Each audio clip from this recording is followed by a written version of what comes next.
Are you a communist? No, I am not. I call myself a democratic socialist in many ways inspired by the words of Dr. King, who said, call it democracy or call it democratic socialism. There has to be a better distribution of wealth for all of God's children. So y'all saw that he invoked MLK, right?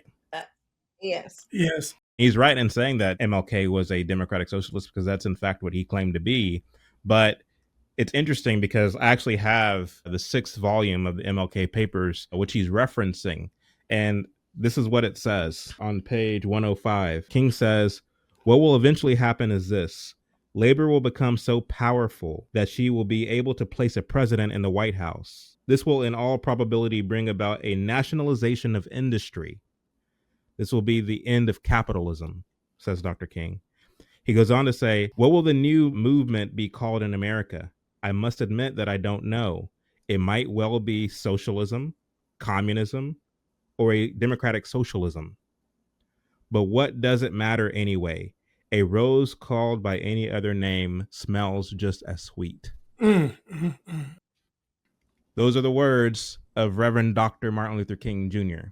So what he's telling you, and by the way, when you look at the Democratic Socialist logo, you'll notice that it has a hand with a rose in it. Mm-hmm. Basically, what it's referencing is that old Shakespearean slogan, a rose called by any other name smells just as sweet. These are people who chameleonize themselves under different names so long as they can push their agenda because they're very utilitarian in this way. King was willing to be known as a reverend, as a pastor, as a minister, and he was using this kind of position.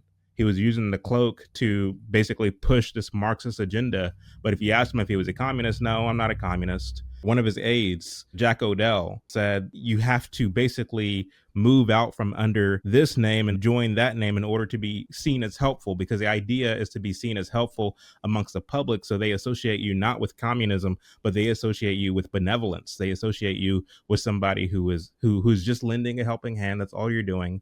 I had decided to leave the party because not that I had any disagreement with them.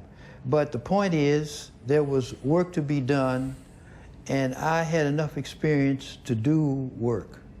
If there's somebody going to call you one thing or another, you move out from under that so you can get known to be helpful in these other areas. When people think of Dr. King, they think not of communism, they think of a person who brought the races together, someone who was helpful in that department. Meanwhile, you see all these policies that are being pushed under Dr. King's name and modeled after his legacy that is moving us more and more and more towards socialism. So these people know full well what they're doing. Meanwhile, your average American person is none the wiser, and they're just accepting this stuff wholesale because they agree with the symbols of who MLK is. They agree with the symbols of who all these figures that we've been indoctrinated and trained to celebrate are. But the reality is, a rose by any other name smells just as sweet. We have to actually expose a rose for what it is and let people know, like, look, that rose will soon wither and it has thorns. And the fact of the matter is, the society that they're promising you is one that is, first of all, unsustainable.